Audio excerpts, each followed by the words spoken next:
নবী যখন নামাজ পড়তে বাইতুল্লাহ যেতেন, আল্লাহর নবী যখন রুকুতে যেতেন, আবু জেহেল এসে উটের নারী আল্লাহর নবীর পিঠের উপরে চাপিয়ে দিয়েছে। আল্লাহর নবী সেজদা দিলে সেই উটের নারী বুড়ি তার উপর চাপিয়ে দিত। এইভাবে করে আল্লাহ নবীর উপরে তারা শত অত্যাচার করেছে, নির্যাতন করেছে, জুলুম করেছে। আল্লাহর নবী আল্লাহর কোরআনের দাওয়াত থেকে একচুল পরিমাণ দূরে সরে যায় নাই। আল্লাহ তাআলা ডাক দিয়া বলে, হাবিব ইন্না আনজালনা ইলাইকা যিকরা লিতুবাইয়িনা লিন-নাস, নবী আমি আল্লাহ আপনাকে যে কোরআন দিয়া দুনিয়াতে পাঠাইছি, আপনি কোরআন নিয়ে ঘরে বসে থাকবেন না, এই কোরআন দিয়ে আপনি মক্কার কাফেরদেরকে দাওয়াত দেন। এই কোরআন দিয়ে আপনি মক্কার কাফেরদেরকে দাওয়াত দেন। আল্লাহ নবীর উপরে শত অত্যাচার, নির্যাতন, জুলুম হওয়ার পরেও আল্লাহ নবী কোরআনের দাওয়াত বন্ধ করে দেয় নাই। মুসলমান শুধু এখানেই শেষ নয়, সাহাবীদের উপরে কাফেররা অকাথ্য নির্যাতন করেছে, জুলুম করেছে, অত্যাচার করেছে। সাহাবীরা শত অত্যাচার সহ্য করেছেন, জুলুম সহ্য করেছেন। আল্লাহ নবীর সাহাবীরাও কোরআন থেকে দূরে সরে যায় না। ঠিক কিনা বলেন? যখন আল্লাহ নবীর উপরে কাফেররা অত্যাচারের মাত্রা এমন পরিমাণ বাড়িয়ে দিলেন, আল্লাহ তাআলা তার হাবিবকে ডাক দিয়ে বলেন, হাবিব এখন আর আপনার মক্কায় থাকা ঠিক হবে না, আপনি এবার মক্কা থেকে হিজরত করে মদিনায় যান। কোথায় যান? অথচ মক্কা থেকে হিজরত করে মদিনায় যাওয়া তো সোজা কথা না। মক্কা থেকে মদিনার দূরত্ব হলো 550 কিলোমিটার। কত কিলোমিটার? এটা হলো এখনকার রাস্তা, আধুনিক রাস্তা।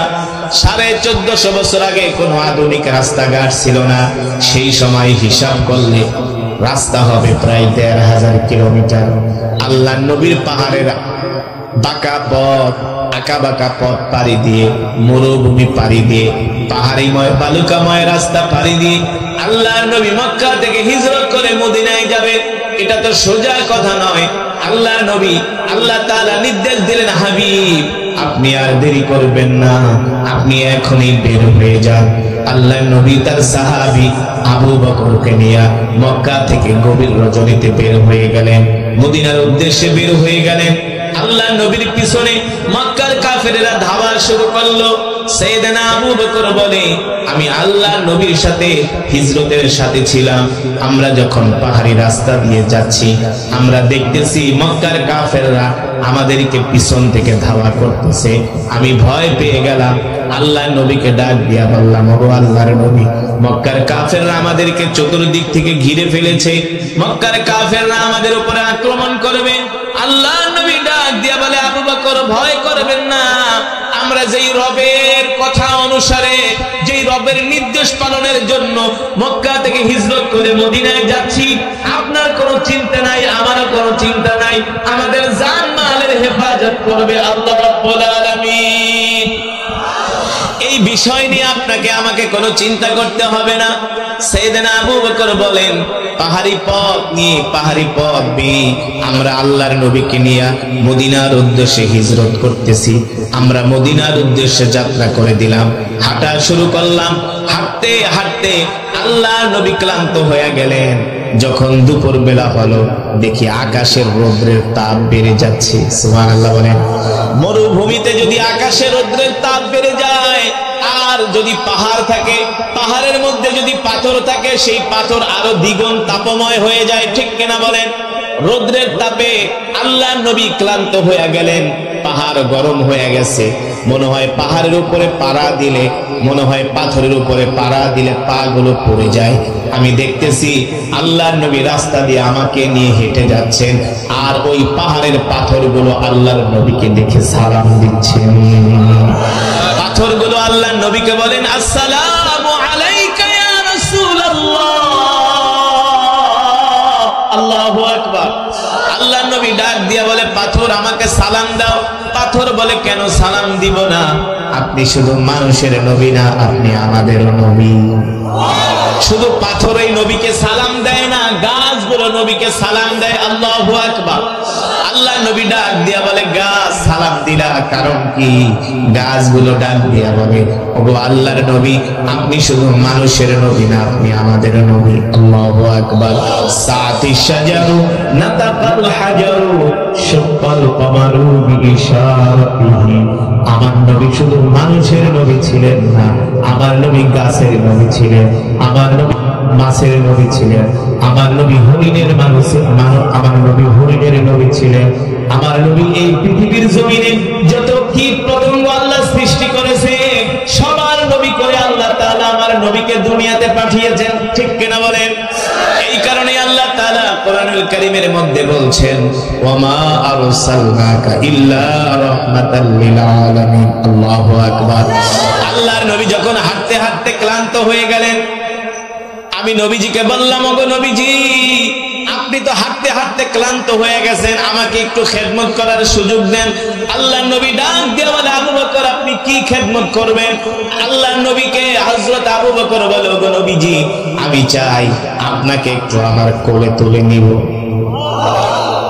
সাইয়েদনা আবু বকর বলেন, যখন আমি আল্লাহর নবীকে আমার কোলে তুলে নিলাম, আমার কাছে মনে হলো না আল্লাহর নবী আমার কোলে উঠেছে, আমার কোনো কষ্টই হয় নাই। জোরে বলেন সুবহানাল্লাহ। অনেক দূর যাওয়ার পরে আল্লাহর নবী আমার কোল থেকে নেমে গেলেন। এবার নবীজি ওই পাহাড়ি পথ বেয়ে বেয়ে আমরা মদিনার দিকে যাচ্ছি। আল্লাহর নবী পাথরের উপরে পাড়া দেয়, সাথে সাথে পাথরটা তুলার মতো নরম হয়ে যায়। জোরে কোন সুবহানাল্লাহ। সিরাতের কিতাবের মধ্যে আসছে আল্লাহর নবী শক্ত পাথরে পাড়া দেয়, পাথরগুলো তুলার মতো নরম হয়ে যায়। আল্লাহর নবী ডাক দিয়া বলে, পাথর তুলার মতো নরম হয়ে যাচ্ছে, কারণটা কি? বলে, আপনি তো রাহমাতুল লিল আলামিন, আপনি শুধু মানুষের নবী না, আপনি আমাদেরও নবী। পাথরে পাড়া দিলে যদি পাথর শক্ত থাকে আপনার কষ্ট হবে, এই কারণে আপনার সম্মানে আমি তুলার মতো নরম হয়ে যাচ্ছি। সাইয়েদনা আবু বকর বলে, আরেকদিন আমি আল্লাহর নবীকে আমার কোলে তুলে নিলাম, এখন আমি পাথরে পাড়া দেই, পাথর নরম হয়ে যায়। আবার আল্লাহর নবীকে কোল থেকে নামাই, পাথরে পাড়া দেই, পাথর শক্ত নরম হয় না। সাইয়েদনা আবু বকর বলে, আমার বুঝতে বাকি নাই, আমি তো আর নবী না, নবী তো হলো কলিজার টুকরা নবী, তার বরকতে পাহাড়ের পাথরগুলো তুলার মতো নরম হয়ে যায়, ঠিক কিনা বলে? সাইয়েদনা আবু বকর বলে, শুধু এখানেই শেষ নয়, আল্লাহর নবীকে নিয়ে আমরা মরুভূমির মধ্যে দিয়ে হাঁটতেছি, আর আকাশের মেঘমালা আল্লাহর নবীকে ছায়া দিতেছে। জোরে বলেন সুবহানাল্লাহ। ও মুসলমান, মক্কা থেকে মদিনা 550 কিলোমিটার দূর। সাইয়েদনা আবু বকর বলে, আমরা যে খাবার দাবার নিয়ে আসছি সব খাবারগুলো শেষ হয়ে গেছে, পানিগুলো শেষ হয়ে গেছে। আল্লাহর নবীকে আমি ডাক দিয়া বললাম, আনা জাইউন জিদ্দান, ওগো নবীজি আমি ক্ষুধার্ত, আমি ক্লান্ত, আমি পরিশ্রান্ত। ওগো নবীজি আনা আতশানুন জিদ্দান, আমার পানির পিপাসায় কলিজা শুকায়া যাচ্ছে। আল্লাহর নবী বলে, আবু বকর আপনার পিপাসা লেগেছে, আমারও ক্ষুধা লেগেছে, দেখেন তো মরুভূমির মধ্যে কোনো বাড়ি ঘর দেখা যায় কিনা। আমি আশ্চর্য হয়ে গেলাম, এমন বিশাল মরুভূমি, এই মরুভূমির মধ্যে বাড়িঘর কোত্থেকে আসবে? কিন্তু আল্লাহ তাআলার নবীর জবানের এত বরকত, আল্লাহর নবীর জবানের এত বরকত, এই কারণেই তো আল্লাহ তাআলা বলছেন, ওমা আরসালনাকা ইল্লা রাহমাতাল লিল আলামিন। আল্লাহু আকবার। সাইয়েদনা আবু বকর বলে, আল্লাহর নবী যখন আমাকে বললেন, আবু বকর দেখেন তো আশেপাশে কোনো বাড়িঘর দেখা যায় কিনা, আমি আশ্চর্য হয়ে গেলাম, এই মরুভূমির মধ্যে বাড়িঘর কোত্থেকে আসবে? এই মরুভূমির মধ্যে কোনো গাছপালা নাই, পানির কূপ নাই, কোনো বাজার ঘাট নাই, মানব চলাচলের কোনো রাস্তা পর্যন্ত নাই। এই মরুভূমির মধ্যে বিশাল মরুভূমি, এখানে বাড়িঘর কোথায় আসবে? শত শত কিলোমিটার মরুভূমি। সাইয়েদনা আবু বকর বলে, আল্লাহর কসম করে বলি, আল্লাহর নবীর জবান দিয়া যখন এই কথা বের হলো, আমি সামনের দিকে তাকায় দেখছি মরুভূমির মধ্যে একটা বাড়ি দেখা যায়। মরুভূমির মধ্যে একটা বাড়ি দেখা যায়, আমি খুশি হয়ে গেলাম। আল্লাহ নবীকে ডাক দিয়া বললাম, ওগো নবীজি উনজুর ইলাল আমাম, ওই যে তাকায় দেখেন একটা বাড়ি দেখা যায়। আল্লাহ নবী বলে, আবু বকর ইমশি মাই, চলেন আমার সাথে, আমরা ওই বাড়িতে যাই মেহমান হব, ওই বাড়িতে যে আমরা তাদের কাছে আশ্রয় গ্রহণ করব। ওই বাড়িতে যে আমরা তাদের কাছে কিছু খাবার দাবার চাইবো। সাইয়েদনা আবু বকর বলে চলেন আল্লাহর নবী। সাইয়েদনা আবু বকর বলে আমার কাছে দেখা মনে হলো বাড়িটা অনেক দূরে। আল্লাহর নবী আমার হাত ধরার সাথে সাথে দেখলাম চোখের পলকে বাড়ির সামনে চলে এসেছি। এবার বাড়ির সামনে আইসা দেখি ছোট্ট একটা ঘর, ভাঙাচুরা একটা কুঠুরি, ভিতর থেকে দরজা লাগানো। আল্লাহ নবী যা বলেন আবু বকর দরজায় নক করেন। সাইয়েদনা আবু বকর বলে ইফতাহিল বাব, এ ঘরের মালিক কোথায়? ঘরের দরজা খোলো। একবার ডাক দিল কোনো আওয়াজ নাই, দ্বিতীয়বার ডাক দিল কোনো আওয়াজ নাই, তৃতীয়বার ডাক দিল কোনো আওয়াজ নাই। চতুর্থবারের সময় ঘর থেকে আওয়াজ আসতেছে, কে গো তোমরা কোত্থেকে এসছো? বলে জিনা মিনাল মক্কা ইলাল মদিনা, আমরা মক্কা থেকে আসছি, মদিনায় যাব আমরা দুইজন মুসাফির। সুবহানাল্লাহ বলেন। তো মক্কা থেকে আসছো, মদিনায় যাবা, ভালো কথা, আমার বাড়িতে কেন আসছো? সাইয়েদনা আবু বকর বলে শোনো গো, আমরা দুইজন মুসাফির, আমাদের কাছে খাবার দাবার যা ছিল শেষ হয়ে গেছে, যদি তুমি আমাদেরকে একটু খাবার দিতা। ঘর থেকে বলে আনা ফাকিরুন জিদ্দান, আমরা গরিব মানুষ, নিজেই খাইতে পারি না, আবার তোমাদের খাওয়া দিবে কোত্থেকে? আল্লাহর নবী বলে আবু বকর তাহলে একটু পানি চান, অন্তত একটু পানি চান। এবার সাইয়েদনা আবু বকর বলে বোন, তোমার কণ্ঠ শুনে মনে হচ্ছে তুমি একজন মহিলা, তোমার কণ্ঠ শুনে মনে হচ্ছে তুমি একজন মহিলা। আচ্ছা ঠিক আছে, যদি তুমি কোনো খাবার দিতে না পারো অন্তত পক্ষে আমাদেরকে একটু পানি দাও। ওই ঘর থেকে আওয়াজ আসে, আগন্তুক মুসাফির শোনো, তুমি খাবার চেয়েছো, খাবার থাকলে আমি তোমাদেরকে দিতাম, হয়তোবা আমাদের সম্বন্ধে তুমি জানো না, আমরা হলাম নিতান্ত গরিব মানুষ, আমার জামাই স্বামী স্ত্রী দুইজনে দুধ পান করি, এছাড়া অবশিষ্ট কোনো খাবার আমাদের কাছে নাই। সাইয়েদনা আবু বকর বলে এটা একটা কথা হলো নাকি? তোমার ঘরে খাবারও নাই, পানিও নাই। এবার ওই মহিলা বলতেছে, আবু বকর বলতেছে ভাই হয়তো আপনি আমাদেরকে চিনেন না, আমাদের মতো গরিব মানুষ এই দুনিয়াতে নাই, যদি গরিব হয়ে থাকো তাহলে এখানে কেন ঘর বানায়া থাকো? ঘর থেকে আওয়াজ আসতেছে, এখানে কেন ঘর বানাইছি এটা আমি জানি না, আমার ঘরওয়ালা জানে, আমার ঘরওয়ালা জানে। আল্লাহর নবী তাকায় দেখে তার ঘরের সামনে একটা বকরি বাঁধা। কি বাঁধা? একটা বকরি, যেই বকরিতে দুধ দেয়, কিন্তু বকরিটা অসুস্থ। আল্লাহর নবী ডাক দিয়া বলে আবু বকর,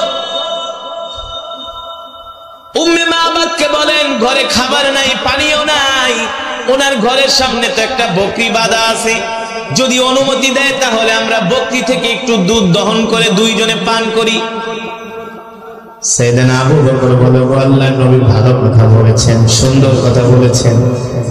এবার উম্মে মাবাদ করেন, উম্মে মাবাদকে বলে বোন, তোমার ঘরের সামনে যেই বকরি আছে, তুমি যদি আমাদেরকে অনুমতি দাও এই বকরি থেকে আমরা দুধ দহন করে দুইজনে পান করব। উম্মে মাবাদ মুস্কে হাসি দিয়া বলে মুসাফির তোমরা জানো না, এই যেই বকরিটা আমার ঘরের সামনে বাঁধা, এটা একটা অসুস্থ বকরি। কি বকরি? জোরে বলে। এটা একটা অসুস্থ বকরি, দুধ দেয় না, প্রতিবন্ধী, হাঁটতে চলতে পারে না, এই কারণে তাকে খাবার খাওয়ানোর জন্য মাঠেও নিয়ে যায় না। অসুস্থ বকরি ঘরের সামনে বসে আছে, এটাই কোনো দুধ দিতে পারে না। আল্লাহর নবী ডাক দেয়া বলে আবু বকর, আপনি শুধু উম্মে মাবাদকে রাজি করান, ওই বকরি থেকে দুধ দহন করার দায়িত্ব আমার। সাইয়েদনা আবু বকর বলে আল্লাহ নবী যেহেতু বলেছে তাহলে অসুস্থ বকরি থেকে অবশ্যই দুধ বের হবে, কোনো সন্দেহ নাই। ঠিক কিনা বলেন? আল্লাহ নবী যেহেতু বলেছে অসুস্থ বকরি থেকে দুধ বের হবে, কোনো সন্দেহ, কারণ আমার নবী তো রহমাতুল লিল। আরো জোরে বলেন, যেই নবীর সম্বন্ধে আল্লাহ তাআলা কোরআনুল কারীমে বলেছেন মা কানা মুহাম্মাদুন আবা আহাদিন মির রিজালিকুম ওয়ালাকিন রাসূলুল্লাহি ওয়া খাতামান নাবিয়্যিন। আমার নবী হলো শেষ নবী, আমার নবীর পরে এই পৃথিবীতে আর কোন নবী আসবে না। ঠিক কিনা বলেন? আল্লাহ তাআলা বলে লাকাদ জাআকুম রাসূলুম মিন আনফুসিকুম আজিজুন আলাইহি মা আনিতুম হারিসুন আলাইকুম বিল মুমিনিনা রাউফুর রহিম। আল্লাহ রাব্বুল আলামিন বলে, নবী বলে দেন, এ দুনিয়ার মানুষ, আমি আল্লাহ তোমাদের মধ্য থেকে এমন একজন নবী পাঠাইছি যেই নবী কিনা তার জীবনের চেয়েও তোমাদেরকে ভালোবাসে। আল্লাহু আকবার। ওই যে যেই বকরিটা বাঁধা, ওই বকরিও তো নবীর উম্মত। কথা বলেন, ওই বকরিও তো নবীর উম্মত। এবার সাইয়েদনা আবু বকর বলে, বোন অনুমতি দাও, তুমি যদি অনুমতি দাও অসুস্থ বকরি থেকে দুধ দহন করার দায়িত্ব আমাদের। সুবহানাল্লাহ। একবার দুইবার বলার পরে মহিলা রাগ করছে, আছে না কিছু মহিলা, এই মিয়া বলতেছি অসুস্থ বকরি দুধ দেয় না, খালি বারবার এক কথা বলো, ঠিক কিনা বলেন? এবার মহিলার কৌতূহল হলো, এতবার বলি তারপরও শোনে না, খাওয়া চায়, পানি চায়, কারারে ওরা?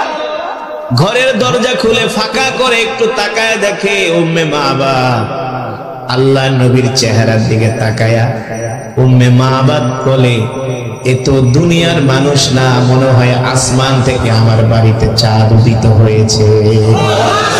আল্লাহর নবীর চেহারা দেখে উম্মে মাবাদ পাগল হয়ে গেছে।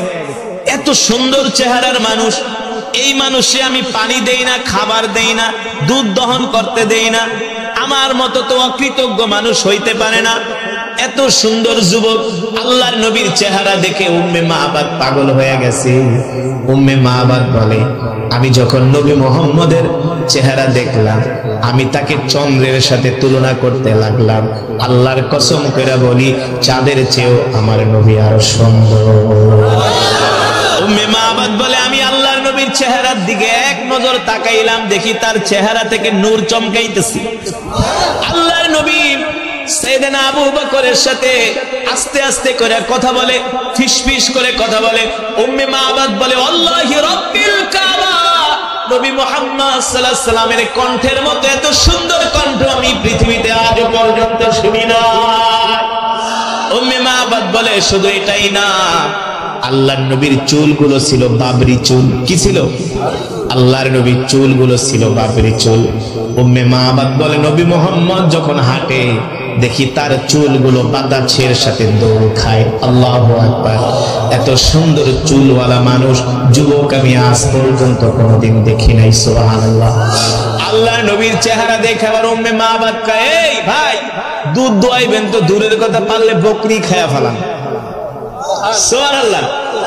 আল্লাহ নবী বলে, আবু বকর যাও উম্মে মাবাদ থেকে একটা বালতি নিয়ে আসো। সাইয়েদনা আবু বকর বলে, একটা বালতি দাও। উম্মে মাবাদ ঘর থেকে একটা ছোট পাত্র দিছে। আল্লাহ নবী কয়, এই ছোট পাত্রে হবে না, বড় পাত্র আনো। উম্মে মাবাদকে অসুস্থ বকরি, হাঁটতে পারে না, চলতে পারে না, দুধ দেই দিবে কোত্থেকে? আবার বড় বালতি চায়। রাগ করে কে, নাও। দিলাম বড় বালতি, দেখি বকরি কতটুকু দুধ দেয়। সাইয়েদনা আবু বকর এবার বালতি নিয়ে আল্লাহর নবীর কাছে দেয়। উম্মে মাবাদ তো আর জানে না তার বাড়িতে কে এসেছেন। তার বাড়িতে এসেছেন দো জাহানের বাদশা নবী মুহাম্মদুর রাসূলুল্লাহ সাল্লাল্লাহু। এবার আল্লাহর নবী বালতি নিয়ে বকরির কাছে যাইতেই বকরি, অসুস্থ বকরি, কোনোদিন হাঁটতে পারে না, দাঁড়ায় গেছে। বকরি দাঁড়ায় বলে, আল্লাহর নবী, আসসালামু আলাইকা ইয়া রাসূলুল্লাহ। আল্লাহর নবী বলে, বকরি সালাম দিলা কারণ কি? কয়, সালাম কেন দিব না, আপনি শুধু মানুষের নবী না, আপনি আমারও নবী। আমি কিন্তু আপনাকে দেখে চিনে ফেলেছি। সুবহানাল্লাহ। এবার বকরি তার মনের দুঃখগুলো আল্লাহর নবীর কাছে বলতেছে। বকরি তার মুখ আল্লাহর নবীর কানের কাছে নিয়ে বলে, ওগো নবীজি, আমি অসুস্থ, এই কারণে আমার মালিক আমাকে ঘাস খাওয়াইতে নেয় না, আমাকে আদর করে না, যত্ন করে না। এই দুঃখের কথা আমি আপনি ছাড়া কার কাছে বলবো? আপনি তো আমার নবী। এবার আল্লাহর নবী বকরিকে আদর করতেছে। উম্মে মাবাদ ঘর থেকে দেখতেছে আল্লাহর নবীর সাথে বকরি কথা বলে।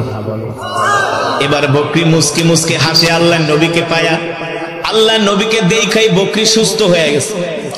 এবার যেই বকরি অসুস্থ, দুধ দিবে তো দূরের কথা, আল্লাহর নবী বিসমিল্লাহ বইলা শুধু ওই বকরির স্তনে হাত দিছে, সাথে সাথে স্তনটা দুধে ভরপুর হয়ে গেছে। এমন দুধে একেবারে স্তন ফুলে গিয়েছে দুধে। উম্মে মাবাদ সব দৃশ্যগুলো দেখতেছে। এবার বকরি ডাক দিয়া বলে, গো আল্লাহর নবী, তাড়াতাড়ি করে আমার থেকে দুধ দহন করেন, আমি দুধের ভার সইতে পারি না।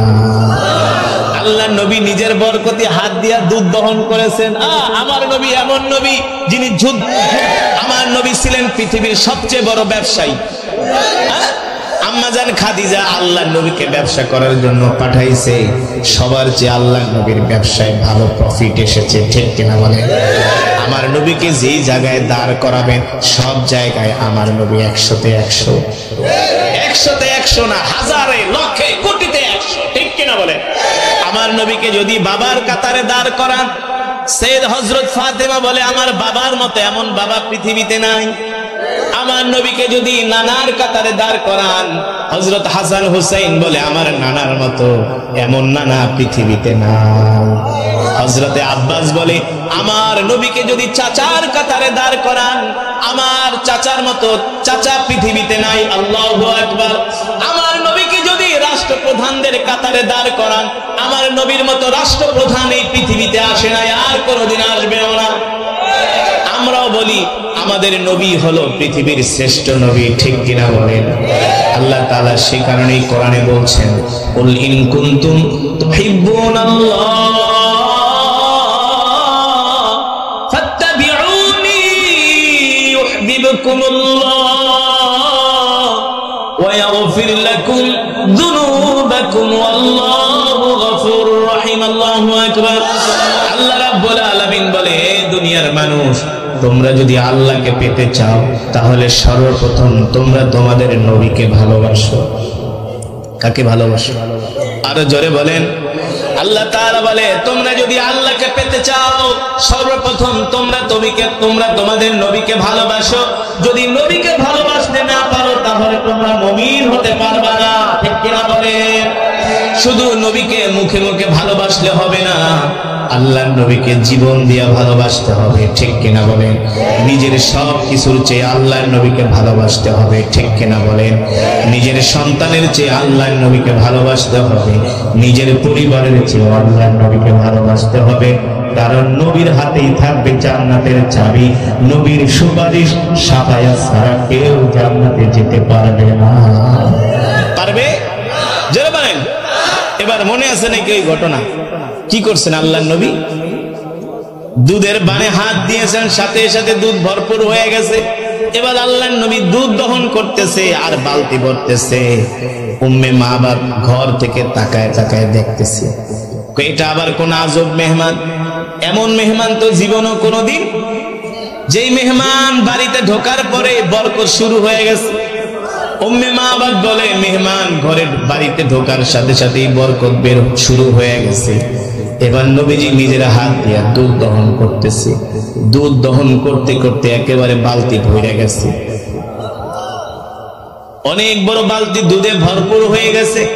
আল্লাহর নবী ডাক দিছে, আবু বকর এদিকে আসেন, ইশরাব, পান করেন, আপনি নিজে খান। সাইয়েদনা আবু বকর বলে, নবীজি আপনি আমার চেয়ে ক্লান্ত বেশি, আগে আপনি খান। আল্লাহর নবী বলেন, আগে আপনি খান। আল্লাহর নবী সাইয়েদনা আবু বকরকে দুধ পান করালেন। এবার আল্লাহর নবী নিজেও পান করলেন। সুবহানাল্লাহ। এবার আল্লাহর নবী নিজে পান করে বলে, আবু বকর তাকায় দেখেন দুধের অবস্থা কেমন। সাইয়েদনা আবু বকর বলে, ও নবীজি যেমন দুধ তেমন আছে, এক ফোঁটাও কমে নাই। এবার যান উম্মে মাবাদের কাছে দুধের বালতিটা দিয়ে আসেন। এবার উম্মে মাবাদকে দুধের বালতি দিয়ে খা, কিছুই তো দিতে চাস নাই। উম্মে মাবাদ তাকায় রইছে। বরকতের মেহমান, আপনাদেরকে দেখা অসুস্থ বকরি সুস্থ হয়ে গেছে। আল্লাহু আকবার। নেন উম্মে মাবাদ দুধের বালতি নেন। এবার দুধের বালতি উম্মে মাবাদকে বুঝাই দিয়া বলে, আমরা মদিনার দিকে চলে যাই। এবার আল্লাহর নবী মদিনার দিকে আবার যাত্রা শুরু করলেন। ঘরের দরজা খুলে উম্মে মাবাদ বাইরে বের হলেন। উম্মে মাবাদ বাইরে বের হইয়া দেখে পুরা বাড়ির মধ্যে জান্নাতের খুশবুর ঘ্রাণ বের হয়ে গেছে। উম্মে মাবাদ আল্লাহর নবীর দিকে তাকায় বলে, বরকতের মেহমান, যেও না যেও না যেও না, তোমাদের মতো বরকতের মেহমান আমি আজ পর্যন্ত কোনোদিন দেখি নাই। আল্লাহু আকবার। জোরে বলেন আল্লাহু আকবার। যেও না যেও না। উম্মে মাবাদ বলে, নবী মুহাম্মদ সাল্লাল্লাহু আলাইহি ওয়াসাল্লাম মরুভূমির মধ্যে দিয়ে হাঁটতেছে। আমি দেখতেছি আকাশের মেঘমালা আল্লাহর নবীকে ছায়া দিতেছে, নবীর গায়ে রৌদ্রের তাপ লাগে না। এবার উম্মে মাবাদ বলে, আমার চোখের দৃষ্টি যতক্ষণ পর্যন্ত, যত দূর পর্যন্ত গিয়েছে আমি তাকিয়েছিলাম, দেখি সাইয়েদনা আবু বকর সহ আল্লাহর নবী দুইজনে মদিনার দিকে হেঁটে হেঁটে যাচ্ছেন। যখন পরন্ত বিকেল শুরু হয়ে যায়, সূর্যের আলো কমে যায়, আল্লাহর নবীকে দেখা যায় না। ওইদিকে যখন সন্ধ্যা হয়ে গেল, উম্মে মাবাদের স্বামী আবু মাবাদ বকরি চড়া বাড়িতে আসছে। বকরি চড়িয়ে বাড়িতে এসে ঘরে পাড়া দিয়া, বাড়ির উঠানে পাড়া দিয়া দেখে বাড়ির থেকে জান্নাতের খুশবুর ঘেরান বের হইতেছে। ডাক দিছে, তাআলা ইয়া যাওজি, ও আমার স্ত্রী উম্মে মাবাদ, এদিকে আসো। আজকে কেমন যেন বাড়ির চেহারা আমার কাছে অন্যরকম মনে হচ্ছে। উম্মে মাবাদ বলে, স্বামী গো, ঘরে আসেন, ঘরে আসেন, আপনার সাথে আজকে কথা আছে। কি কথা? ওগো স্বামী, আপনি কি বলেন? বাড়ির থেকে আজকে অন্যরকম চেহারা, অন্যরকম মনে হচ্ছে। আসলে অন্যরকম মনে হচ্ছে। আমি আপনাকে একটা ঘটনা শোনাই, যেটা শুনলে আপনি আশ্চর্য হয়ে যাবেন। এবার আবু মাবাদ তাকায় দেখে তার অসুস্থ বকরিও সুস্থ হয়ে গেছে। আবু মাবাদ অবাক হয়ে বলে, সত্যি করে বলো, আমার বাড়িতে আজকে নিশ্চয় একজন বড় মেহমান আসছিল। উম্মে মাবাদ বলে, তুমি কিভাবে জানো? বলে, আজকে বাড়ির চেহারায় অন্যরকম হয়ে গেছে। বাড়িতে ঢোকার সাথে সাথে আমি জান্নাতের খুশবুর ঘ্রাণ পাইতেছি। এবার উম্মে মাবাদ বলে, স্বামী গো, আপনি যখন সকালবেলা ঘর থেকে বের হয়ে গেলেন, ঠিক ভর দুপুর বেলা আমাদের বাড়িতে দুইজন মানুষ আসছে। একজন হলো যুবক, আর একজনের বয়স একটু বেশি। বিশ্বাস করেন স্বামী, যখন আমি ওই যুবকের চেহারার দিকে তাকাইলাম, এত সুন্দর চেহারার মানুষ আমি আজ পর্যন্ত কোনোদিন দেখি নাই। আবু মাবাদ প্রশ্ন করেন, কেমন সুন্দর, কেমন সুন্দর? উম্মে মাবাদ বলে, আমি যদি তাকে চাঁদের সাথে তুলনা করি, তাহলে চাঁদের রূপ তার কাছে হার মানাবে। মানে তিনি চাঁদের চেয়েও সুন্দর। সুবহানাল্লাহ বলে, এত সুন্দর মানুষ পৃথিবীতে হয় না গো স্বামী। আল্লাহর নবীর সৌন্দর্যের বর্ণনা দিতেছেন, তার চেহারা গুলো এত সুন্দর, চোখ গুলো এত সুন্দর, তার চুল গুলো এত সুন্দর, তার কণ্ঠ গুলো এত সুন্দর। অবশ্য আমি শুধু এখানেই শেষ নয়, দেখেন ওই যুবককে দেখা মাত্র আমাদের অসুস্থ বকরিটা অসুস্থ হয়ে গেছে। শুধু অসুস্থ বকরি সুস্থ হয় নাই, ওই অসুস্থ বকরি থেকে এক বালতি দুধ দহন করে সে আমাদেরকে দিয়ে গেছে। জোরে বলেন সুবহানাল্লাহ। আল্লাহর নবী বলে, বলো কি, সত্যি করে বলো, ওই মেহমান কোথায় গিয়েছে, কোন রাস্তায় গিয়েছে? বলে, ওই মেহমান এই রাস্তায় গিয়েছে। আবু মাবাদ ডাক দিয়ে বলে, স্ত্রী রে, হায় রে স্ত্রী, যেই নবীকে পাওয়ার জন্য, দেখার জন্য আমি এই মরুভূমির মধ্যে বাড়ি বানাইলাম, ঘর বানাইলাম, সেই নবীকেই তো আমি দেখতে পারলাম না। স্ত্রী রে, আমি আমাদের তাওরাত কিতাবের মধ্যে পড়েছি, শেষ জামানায় একজন নবীর আবির্ভাব হবে, যার নাম হবে মুহাম্মদ ইবনে আব্দুল্লাহ। জোরে বলেন সুবহানাল্লাহ। যার নাম হবে মুহাম্মদ ইবনে আব্দুল্লাহ। তিনি মক্কা থেকে হিজরত করে মদিনায় যাবে, আর এই পথেই যাবে। কোন পথে? এই কারণে আমি এখানে ঘর বানাইছি তার খেদমত করার জন্য। স্ত্রী রে, আমার বাড়িতে যিনি মেহমান হয়েছিলেন, তিনি দুনিয়ার কোন সাধারণ মানুষ না, তিনি হলেন আল্লাহর নবী। যেই নবীকে পাওয়ার জন্য এত কষ্ট করেছি। স্ত্রী, তাড়াতাড়ি ঘর ভাঙ, গাট্টি বস্তা রেডি কর, আর থাকবো না, মদিনায় চলে যাব। মদিনায় যে সেই নবীর হাতে হাত রেখে আমরা কালেমা পড়ে মুসলমান হয়ে যাব। জোরে বলেন সুবহানাল্লাহ।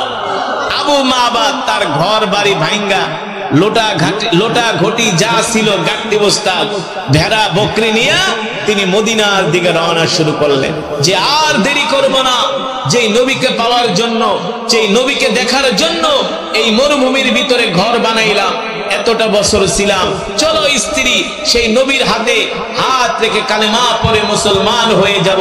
তিনি হলেন আখিরি নবী, তিনি হলেন বিশ্ব নবী, রাহমাতুল লিল। সেই নবীর উম্মত আমরা। খুশি নাকি বেজা? জোরে বলেন, খুশি নাকি বেজা? সেই নবী কোনদিন মিথ্যা কথা বলছে? আমরা কি মিথ্যা কথা বলি? হ্যাঁ, চাঁদপুর মতলবে এক মাহফিলে গিয়েছি। যাওয়ার পরে মাহফিল কমিটি কয় হুজুর আজকে এমন কেরাত পড়বেন একেবারে মাইকের তারমার সিরা হবে। হুজুর এমন কেরাম দিবেন যাতে মানুষ ঘরের থেকে উঠে আইসা পড়ে। তো আমি মাহফিলের অবস্থা দেখা কমিটিরে ডাক দিলাম, এদিকে আসেন, ওয়াজ তো ভালোই করান। হুজুর 51তম ওয়াজ। কততম? হুজুর 10টা গরু জবাই করছি, 50,000 মানুষ তবারক খাওয়ানো। আমি এটা কি 50 বছর? হ্যাঁ, বাপদাদার আমল থেকে করে গেছি। এলাকার মানুষ ওয়াজের লেগা পাগল। আমি বলি মাশাআল্লাহ। ইমাম সাহেবকে হুজুর সারা রাত যদি ওয়াজ করে, সারা রাত ওয়াজ শুনবো, এত ওয়াজ শুনি এলাকার মানুষ।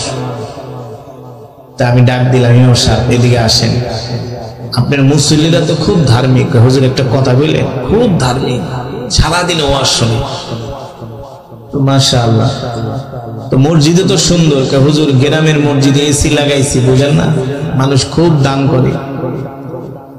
আমি বলি ইমাম সাহেব জুমার নামাজে কেমন মুসল্লি হয়? হুজুর একটা কথা বলে, মসজিদের ছাদেও জায়গা দেওয়া যায় না, বারান্দাও জায়গা দেওয়া যায় না, ওযু খানায়ও দাঁড়ায়। আমি তো খুব ভালো, খুব নামাজি আপনার মুসল্লিরা। তো ইমাম সাহেব জুমার নামাজে জায়গা দেওয়া যায় না, তো ফজরের নামাজের কি অবস্থা? এখন ইমাম সাহেবকে হুজুর আর লজ্জা দিয়েন না। আমি কেন? এতক্ষণ তো মুসল্লির প্রশংসায় পঞ্চমুখ, এখন লজ্জা দিবেন না, এটা কেন বলেন? হুজুর কি কোনো দুঃখের কথা, 80 ঘরে খায়। 80 ঘর বোঝেন? 80 ঘর কি বলেন তো? 80 বাড়িতে খায়, মানে 80 বাড়ি থেকে তাকে খাবার দেয়। 80টা ফ্যামিলি, 80টা সদস্য ওই এলাকায়। হুজুর 80টা ঘর থেকে 8 জন মানুষ ফজরের নামাজে আসে না। বাংলাদেশের ম্যাক্সিমাম মসজিদের একই অবস্থা, ঠিক কিনা বলেন? হুজুর ওয়াজ করেন, ওয়াজ শুনতে মজা লাগে, মাগার নামাজ পড়তে মুসলমান শুধু ওয়াজ শুনলে হবে না, নামাজ পড়তে হবে, ঠিক কিনা বলেন? আল্লাহ রাসূলের সাহাবীরা আল্লাহর নবীর জবানে শুধু ওয়াজ শুনেন নাই, ওয়াজ শোনার পরে তারা এমন ইমানদার হয়েছে, তাদের জীবন, তাদের জান, তাদের মাল সবকিছু আল্লাহর রাস্তায় কোরবানি করে দিয়েছে, ঠিক কিনা বলেন? আমরাও সেই নবীর উম্মত। আমাদের যদি প্রয়োজন হয় আল্লাহর নবীর মহব্বতে, আল্লাহর মহব্বতে, আল্লাহর দ্বীনের জন্য আমরা আমাদের জান মাল আল্লাহর রাস্তায় কোরবানি করতে রাজি আছি। রাজি আছেন তো ইনশাআল্লাহ? তাহলে আজকের মাহফিল থেকে আপনাদেরকে ওয়াদা করতে হবে, জীবনে যতদিন বাঁচবেন আর কোনোদিন নামাজ ছেড়ে দিবেন না। রাজি আছেন? কে কে রাজি আছেন? হাত উঠে আল্লাহকে দেখা, বলেন আল্লাহ। আরো জোরে বলুন আল্লাহ। ওয়াদা করলাম, ওয়াদা করলাম আর কোনোদিন নামাজ ছেড়ে দিব না। পরিবার পরিজনকেও নামাজের জন্য ডাকতে হবে, আপনার অধীনস্থদেরকে নামাজের জন্য ডাকতে হবে, আপনার বন্ধু বান্ধব ভাই ব্রাদার যারা আছে তাদেরকেও নামাজের জন্য ডাকতে হবে, ঠিক কিনা বলেন? নামাজ পড়বেন আর কোরআন শিখবেন। রাজি আছেন ইনশাআল্লাহ? আপনারা আপনাদের সন্তানদেরকে কোরআন শিখাবেন, দ্বীন শিখাবেন, মাদ্রাসায় ভর্তি করায় আলেম বানাবেন, কন্যা সন্তানদেরকে আলেমা বানাবেন ইনশাআল্লাহ তাআলা। সকলকে কবুল করুন বলি আমিন। এই মজমাকে আল্লাহ তাআলা কবুল করুন বলি আমিন। আল্লাহর নবী কত কষ্ট করেছেন, মক্কা থেকে শেষ পর্যন্ত হিজরত করে মদিনায় গেছেন, নিজের মাতৃভূমি ছেড়েছেন, নিজের বাপ দাদার ভিটা ছেড়েছেন, দিনের পর দিন না খেয়ে রয়েছেন, আল্লাহর কোরআনের জন্য নিজের জান মাল রক্ত ঘাম সব আল্লাহর রাস্তায় দিয়েছেন। আমরা সেই নবীর উম্মত। আমরা যদি নামাজ না পড়ি, আল্লাহর হুকুম না মানি, হাসরের ময়দানে আল্লাহর নবীকে চেহারা দেখাতে পারবো? আলহামদুলিল্লাহ নাহমাদুহু ওয়া নাস্তাঈনুহু ওয়া নাস্তাগফিরুহু ওয়া নু'মিনু বিহি ওয়া নাতাওয়াক্কালু আলাইহি ওয়া না'উযু বিল্লাহি মিন শুরুরি আনফুসিনা ওয়া মিন সাইয়্যাতি আমালিনা। من يهده الله فلا مضل له ومن يضلله فلا هادي له ونشهد أن لا إله إلا الله وحده لا شريك له ونشهد أن سيدنا ومولانا محمدا عبده ورسوله الذي أرسله بالحق بشيرا ونذيرا وداعيا إلى الله بإذنه وسراجا منيرا أما بعد فأعوذ بالله من الشيطان الرجيم بسم الله الرحمن الرحيم وما أرسلناك إلا رحمة للعالمين وقال رسول الله صلى الله عليه وسلم أنا خاتم النبيين لا نبي بعدي أو كما قال النبي عليه الصلاة والسلام فقد قال الله تبارك وتعالى إن الله وملائكته يصلون على النبي يا أيها الذين آمنوا صلوا عليه وسلموا تسليما محبت نماজের درود إبراهيم পড়ে আওয়াজ করে اللهم صل على محمد وعلى آل محمد كما صليت على إبراهيم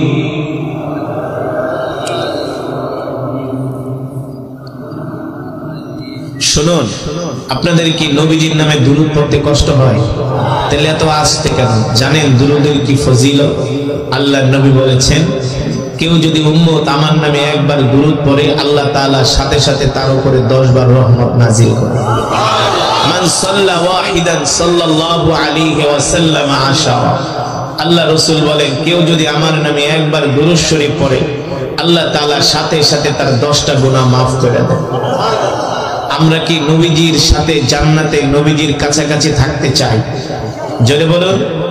জোরে বলুন যদি চান তাহলে দুনিয়াতে আল্লাহ রাসূল বলে উম্মত আমার নামে বেশি করে দুরূদ পড়ো তা দুরূদ পড়তে আপনারা এত কৃপণতা করেন কেন এত আওয়াজ কম কেন হৃদয়ের সবটুকু ভালোবাসা দিয়ে হৃদয় উজাড় করে আল্লাহ তাআলার দেওয়া কণ্ঠ দিয়ে এবার আমরা নবীজির মহব্বতে আরেকবার দুরূদ পড়ব اللهم بارك على محمد وعلى آل محمد كما باركت على إبراهيم وعلى آل إبراهيم ما شاء الله بلغ العلا بكماله كشف الدجى بجماله حسنت جميع خصاله صلوا عليه وآله আরবের বুকে মক্কা নগরীতে যেথায় মা আমিনার ঘর আরবের বুকে মক্কা নগরীতে যেথায় মা আমিনার ঘর খোদার করুণায় কাউসার হয়ে রহমত ঝরেছে বারংবার বালাগাল আউলা